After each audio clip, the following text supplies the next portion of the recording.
آپ کہیں گے کہ معرفت تقاضا کیا رکھتی ہے، پہچانتے کیسے ہیں؟ میری قوم کے بچوں یہ بات ذہن میں رکھنا کہ معرفت کا پہلا تقاضا یہ ہے کہ وہ دنیا سے بے نیاز کرتی ہے۔ کیا بات ہے۔ میری 22 سال کی خطابت میں مجھے ایک روایت نہیں ملی کہ سلمان نے علی سے کہا ہو کہ مجھے اچھا سا گھر بنوا دے، کیا بات، مجھے کمبر کی جائیداد دکھاؤ۔ یہ شاہی چھوڑ کے نوکریوں میں آئے ہیں، نوکری میں آ کے بادشاہی نہیں کی۔ معرفت کیا ہے؟ معرفت سمجھانے لگا۔ مجھے مدینے میں سلمان کا گھر دکھائیں، مجھے کمبر کی جاگیر دکھائیں، مجھے فضہ کے باغات دکھائیں، زمین پہ ان کی پراپرٹی دکھائیں، زمین پہ ان کا امام سے مانگنا دکھائیں۔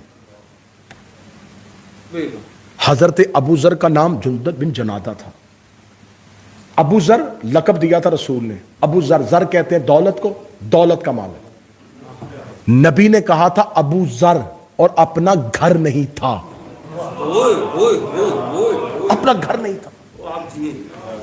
اور حضرت ابو ذر ایک دن مدینے کے باہر بیٹھے ہوئے اور ہاتھ میں ایک چھڑی پکڑی ہوئی ہے، اس کے ساتھ بیٹھے ہوئے 4 لوگ قریب سے گزرے، ان میں سے ایک نے رکے یوں حضرت ابو ذر کو دیکھا، کہنے لگا اسے مدینے کے لوگ ابو ذر کہتے ہیں اور اس کا گھر ہی کوئی نہیں ہے، کیا فائدہ ملا تجھے علی کو ماننے سے؟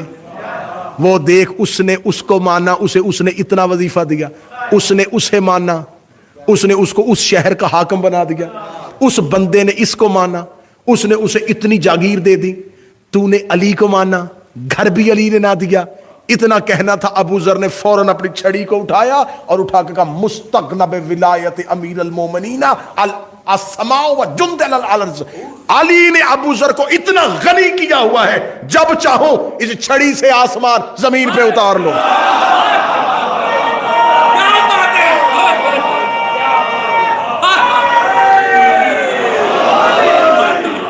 علی کی محبت نے مجھے اتنا امیر کیا ہوا ہے، میں جب چاہوں اس چھڑی سے آسمان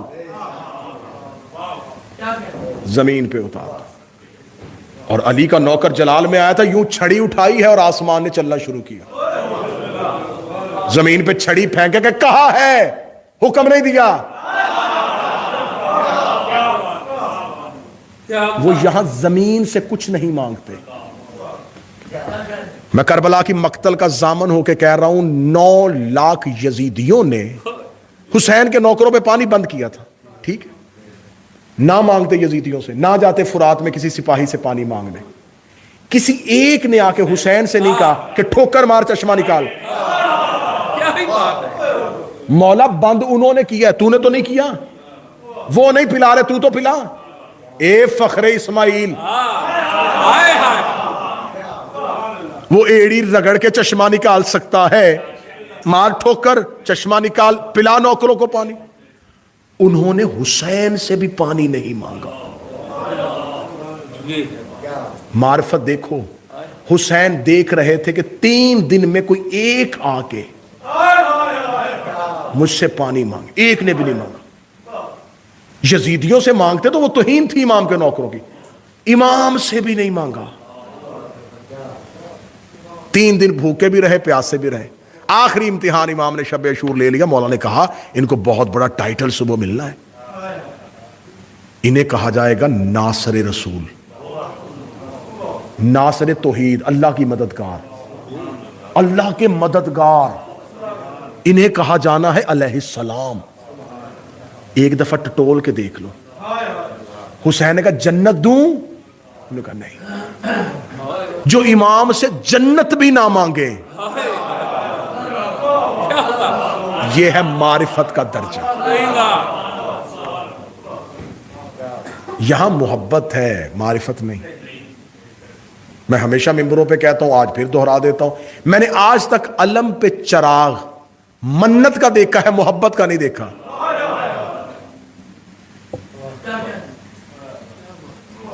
میں نے تعزیے پہ، ذوالجناح پہ سیبوں کے ہار منتوں کے دیکھے، میں نے تابوت پہ چڑھتی ہوئی چادریں خواہشات کی دیکھی، تو ہم نے تو مانگا ہے, ہم نے تو مانگنے کے لیے ماننا ہے امام کو, دینے کے لیے تو ماننا ہی نہیں. پہلے معرفت پہ آؤ. معرفت بے نیاز کرتی ہے, چیزوں سے بے نیاز کر دیتی ہے. امام کو لالچ میں نہیں مانا جاتا. لالچ میں امام کو ماننا ہے تو صرف جاننا ہے, پہچاننا نہیں. وہ جانتے ہیں ہمیں کیا چاہیے, وہ جانتے ہیں ہماری طلب کیا ہے, وہ جانتے ہیں ہماری خواہش کیا ہے, وہ جانتے ہیں ہمیں کیا ہے. اپنی محبت سامنے رکھ کے یہ نہ کہو کہ یہ ہماری محبت پڑی ہے, یہ دے. یہ معرفت نہیں ہے. اب میں نے جو جملہ کہا تھا کہ 98% شیعوں کا یہ کہہ کے عقیدہ خراب کر دیا کہ تم امام سے مل ہی نہیں سکتے, ملاقات ہی نہیں ہے. میں اس پہ دلیل ایک آخری دینے لگا اور میں آج کی گفتگو تمام کرنے لگا ہوں. اللہ میرے بھائی نصر کے والد محترم کے درجات بلند فرمائے, اور اس مجلس کے طفیل آپ جتنے بیٹھے ہیں آپ تمام کے مرحومین کے درجات بلند. زندگی میں اگر امام سے ملاقات ممکن نہیں تو جو انسان جب مرتا ہے تو وہ امام کو دیکھتا کیسے ہے؟ یا تو پھر یہ عقیدہ کتابوں شیعوں کتابوں سے نکال دو کہ جو بھی مرے گا وہ علی کو دیکھے گا, مشرق میں ہو یا مغرب میں. تو جس نے زندگی میں علی کو نہیں دیکھا مرنے کے بعد کیوں دیکھا؟ انسان بھی وہی ہے, اعمال بھی وہی ہے, اب علی نظر کیوں آ رہا ہے؟ اس پہ دلیل دے دوں جی میں آپ کو کہ امام کو دیکھنا کیسے ہے, امام سے ملاقات کیسے. دیکھیں اگر آپ کے پاس ایک ڈیوائس ہو نا, ایک ریڈیو ہو, ایک ڈیوائس ہو, تو اس وقت پڑھے لکھے نوجوانوں سے میں مخاطب ہوں, اس وقت بہت سی لہریں جو ہیں اس وقت یہاں پر موجود ہیں, اور آپ چاہتے ہیں کہ آپ ان میں سے کسی ایک لہر کو کیچ کریں اور اس کی آواز کو سنیں. تو آپ نے اپنی اس ڈیوائس کی فریکوینسی جو ہے اس کو سیٹ کرنا ہے اس لہر کے ساتھ. جیسے جیسے وہ فریکوینسی سیٹ ہوتی رہے گی آواز کی ہلکی ہلکی جھلک آپ کے کانوں میں آئے گی. جو ہی وہ فریکوینسی پوری اسی نمبر پہ سیٹ ہو گئی آواز کلیئر آنی شروع ہو جائے گی. امام کی آواز موجود ہے, ہماری فریکوینسی سیٹ نہیں ہے.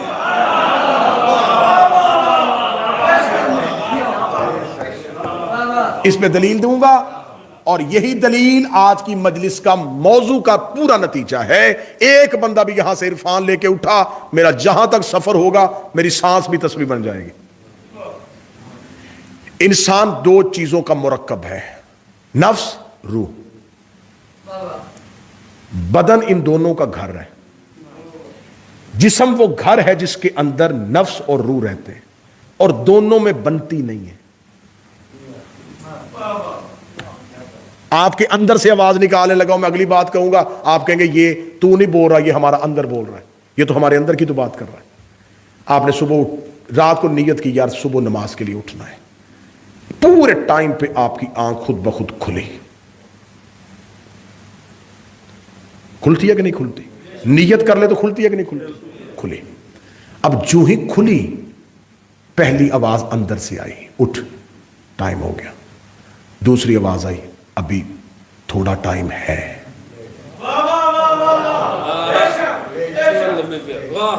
فوراً اگلی آواز آئی, پھر نیند آ جائے گی, پھر اٹھا نہیں جائے گا. پھر دوسری آواز آئی, نہیں اب اٹھ گیا ہوں. پھر اندر سے آواز آئی, اٹھ ہمت کر لے, پڑھ لے نماز, ٹائم جا رہا ہے. اگلی آواز پھر آئی, بستر گرم ہے. آج جسم میں ہلکی ہلکی درد بھی ہے. اور آخری تھپکی آئی, کل سے پڑھوں گا. یہ دو آوازیں کہاں سے آ رہی تھیں؟ ایک نفس کی تھی, ایک روح کی تھی. نفس کو شیطان کنٹرول کرتا ہے, روح کو امام کنٹرول کرتا ہے. دو آوازیں آپ کے اندر تھیں, بار بار آپ نے اپنی فریکوینسی کو شیطان کی آواز پہ سیٹ کر دیا. جب وہ اس پہ سیٹ ہو گئی تو یہ آواز آنی بند ہو گئی. جب وہ امام کی آواز آنی بند ہو جاتی ہے تو پھر انسان کو گناہ کرتے بھی خوف نہیں آتا, کیونکہ روکنے والی آواز ہی نہیں, وہ شرمندہ کرنے والی آواز ہے ہی نہیں. آواز وہی ہے جو طاقت دے رہی ہے, کچھ نہیں ہوتا, جوان آدمی ہے, ہو جاتی ہیں, خیر ہے, بڑی زندگی پڑی ہے معافیاں مانگنے کے لیے. یہ آواز اندر سے یہ نفس کی تھی. میری قوم کے نوجوانوں، میری قوم کے بچوں، انسان کے اندر جتنی خواہشات پیدا ہوتی ہیں یہ نفس کی ہے. مولا علی سے کسی بندے نے کہا یا علی کو نسخہ بتائیں سکون آ جائے. فرمایا خواہشات تھوڑی کر.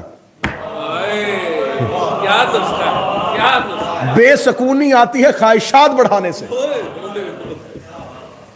آپ میں سے جتنے بیٹھے ہیں میرے بھائی ہیں، میرے بزرگ ہیں، میرے جوان دوست ہیں، پچھلے وقت پہ جائیں، ریوائنڈ کریں اپنی لائف کو، واپس جائیں. جب پاکستان میں تھے اور ویزا نہیں تھا اور ویزے کے حصول کی کوششیں کر رہے تھے، اس ٹائم خواہش تھی بس ویزا مل جائے، ایک دفعہ چلے جائیں، بس چھوٹی سی خواہش ہے، گھر اپنا بن جائے، گھر والوں کی زندگی سیٹ ہو جائے، بس اتنی سی خواہش، بس اور کچھ چاہیے ہی نہیں. وہ جو پہلی خواہش تھی وہ چھوٹی سی خواہش بہت سی خواہشات میں بدلی. کیا ملٹی پلائی ہوتی ہے. چھوٹا گھر نہیں، اب بڑا ہونا چاہیے. بڑا لے لیا، 7 والا پلاٹ بک رہا ہے.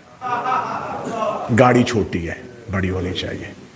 دکان ایک ہے، 2 ہونی چاہیے. کاروبار بڑھانا چاہیے. یہ خواہشات تھی نفس کی. کچھ خواہشات وہ تھی جو ہمارے ساتھ جڑے ہوئے لوگوں نے اپنے مطالبات کی صورت میں ہمارے اندر پیدا کی. میں بالکل یہ 2 × 2 = 4 میں کوئی کتاب، کوئی تبا مصر تو پڑھ کوئی نہیں رہا. یہ تو آپ کا اندر پڑھ رہا ہوں، میں اندر پڑھ رہا ہوں، ہر ایک کا اندر پڑھ رہا ہوں، اپنا اندر پڑھ رہا ہوں، ہر ایک کا اندر پڑھ رہا ہوں. بہت سے ایسے مطالبات ہوتے ہیں جو ہماری خواہشات بڑھا دیتے ہیں. مثلا میں آپ کی معاشرے کی بات کر رہا ہوں، آپ جس معاشرے پہ رہ رہے ہیں، آپ نے کہہ دینا چلے بس اب سکون ہو گیا، الحمدللہ گھر ہو گیا، جاب ہو گئی، بن گیا اپنا، بس ٹھیک ہے. پیچھے سے کال آ گئی، وہ چاچے کے بیٹے نے 2 ایکڑ خرید لی ہے. 4 نہ ہو تو رہتی نہیں ہے یا نہیں ہے. ان کے پاس وہ گاڑی ہے، ہمیں بار بار تانے ملتے ہیں تمہارا بیٹا بھی یو کے ہوتا ہے، تمہارے پاس گاڑی بھی اچھی کوئی نہیں ہے. اب خواہش، نفس خواہشیں پیدا کرتا رہا. روح کو بولنے کا موقع نفس نے دیا ہی نہیں. نفس نے اتنا تھکا دیا جسم کو.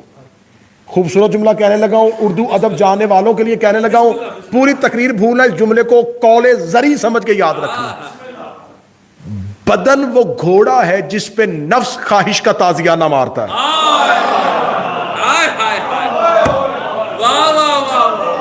بدن سواری ہے جس پہ نفس سوار ہوتا ہے، خواہشوں کے چابک مارتا ہے. بدن تھکتا، خواہش کے پوری کرنے کے لیے یہ کر، یہ کر، یہ کر، یہ کر، یہ کر، یہ کر، اتنی خواہشوں میں مگن ہوا کہ وہ جس بدن نے خواہشوں کی تکمیل کے لیے کوشش کی، اب وہ لاغر ہو گیا، اب وہ کمزور ہو گیا. اب زیادہ کام نہیں ہوتا، اب 8 گھنٹے جاب نہیں ہو رہی، اب گاڑی نہیں چلا سکتا، اب آنکھوں کی نظر ٹھیک نہیں رہی، اب بدن بڑا خراب ہو گیا ہے، اب نیند نہیں آتی، اب بلڈ پریشر کنٹرول میں نہیں رہا، اب ہارٹ کا مسئلہ ہو گیا ہے. اب وہ نفس جس نے بدن جوانی کے عالم میں دوڑایا تھا، وہ بدن تھکتا تھکتا تھکتا نفس کے سامنے گر گیا. اب نفس اس سے کچھ نہیں کہہ رہا اور وہ بدن بستر پہ بیمار پڑا ہے. روح کی سنی نہیں، نفس نے ٹکنے نہیں دیا. اینڈ کیا ہوا؟ کل نفس ذائقۃ الموت. وہ جس نفس نے ساری زندگی دوڑایا تھا وہ بدبخت مر گیا. روح نہیں مری، نفس مر گیا. نفس مرتا گیا، خواہشیں خود بخود مر گئی. اب وہ مرا ہوا یہ نہیں کہہ رہا مجھے بہتر جگہ پہ غسل دینا. اب وہ ایک بے جان گوشت کا ٹکڑا ہے. امیر سے امیر بندہ بھی مر گیا تو میں نے آج تک کوئی ایسا واقعہ نہیں سنا کہ اسے گھر کے بیڈ روم میں اس کے اپنے بیڈ پہ غسل دیا گیا. وہ جس نے ساری زندگی کمایا تھا اس کے غسل کے لیے پھٹا مسجد سے آتا ہے،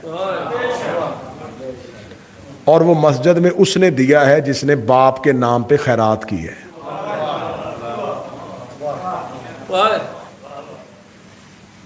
جو اولاد باپ کے بغیر ایک دن نہیں گزارتی تھی، 8 گھنٹے سے زیادہ باڈی گھر پڑی ہے، دفنائیں جی، جلدی کریں۔ 4 کنال جگہ گھر میں بنائی تھی، 5 کنال میں گھر بنایا تھا، قبر گھر کے سین میں نہیں ہے، قبر اس کے پہلو میں ملی ہے جو ریڑھی چلاتا تھا۔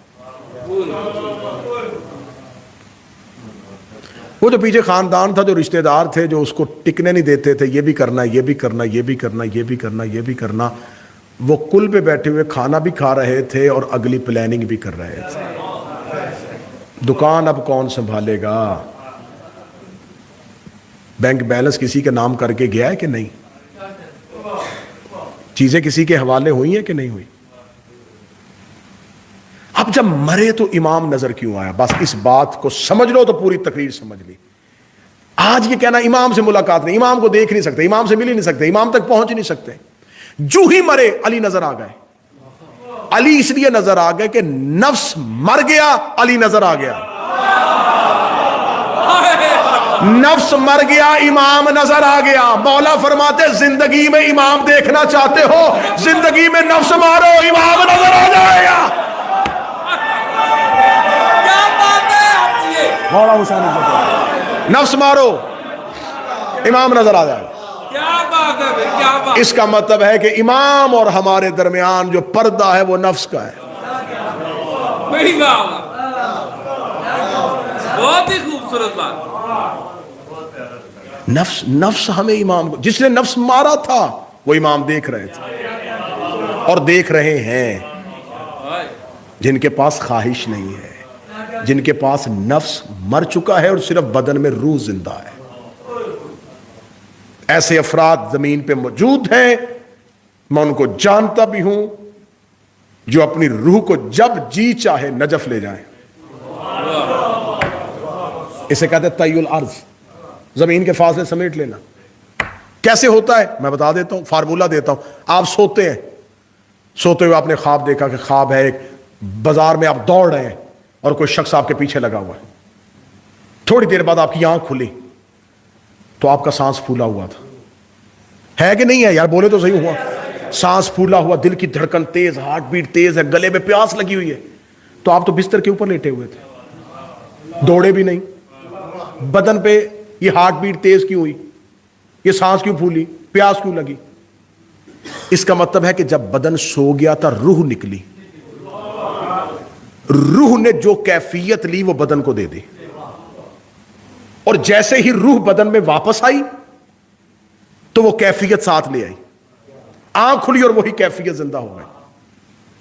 اس کا مطلب کہ روح جب چاہے بدن سے نکلتی ہے، جب چاہے بدن میں آتی ہے۔ جب انسان سوتا ہے تو روح جاتی ہے۔ آپ نے جو دن بھر میں سوچا ہوتا ہے روح اس کے مطابق تعاقب کرتی ہوئی وہی کیفیت آپ کو لا کے واپس دیتی ہے۔ تو جس کو روح پہ کنٹرول آ گیا اس کا جب جی چاہے روح کو کہ چل نجف چلنا ہے، چل مجھے کربلا چلنا۔ لہذا اگر امام کے ساتھ فریکوینسی سیٹ ہو گئی تو امام کی آواز آنی شروع ہو جائے گی۔ اس پہ اگلا جملہ بڑا اچھا دینے لگا ہوں، پورے کوفے کی فریکوینسی سیٹ نہیں تھی، حبیب سن رہے تھے۔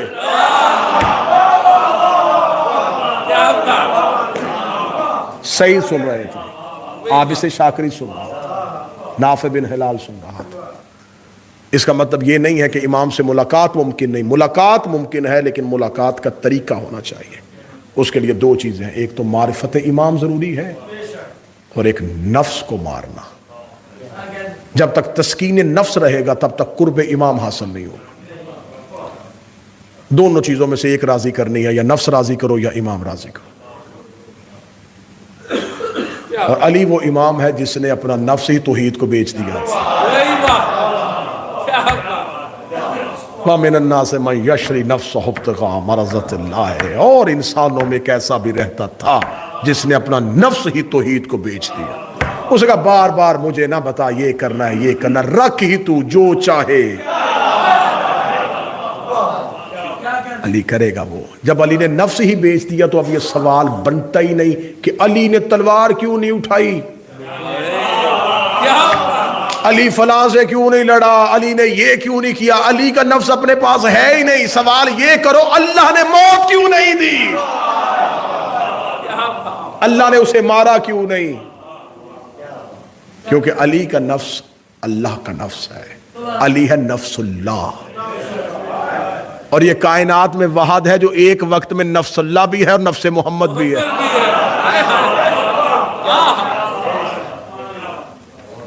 لہذا امام کی ملاقات ضروری بھی ہے، موجود بھی ہیں، امام تک پہنچنے کے رستے بھی ہیں، امام تک جایا بھی جا سکتا ہے. ملاقات با امام زمانہ پہ کتابیں لکھی ہیں. حسن ابتہی کی 2 جلدوں پہ کتاب ہے، اردو میں ٹرانسلیٹ ہو چکی ہے. ملاقات با امام زمانہ، کن کن لوگوں نے کن کن حالات میں کیسے کیسے سرکار صاحب العصر سے ملاقات کی. تو یہ سب سے بڑا ایک عقیدے کی کمزوری کی دلیل ہے کہ نہیں ہم اس قابل کا، جس سے کہا جائے نا جی امام سے ملاقات ہو، ہم اس قابل کا جی، اور بڑے گناہگار لوگ ہیں جی، وہ ہم سے ملیں، کیسے ہو سکتا ہے؟ تو اگر وہ تمہیں گناہوں کی وجہ سے مل نہیں رہے تو تمہارے گناہوں کی وجہ سے اپنی محبت کیوں دے رہے ہیں؟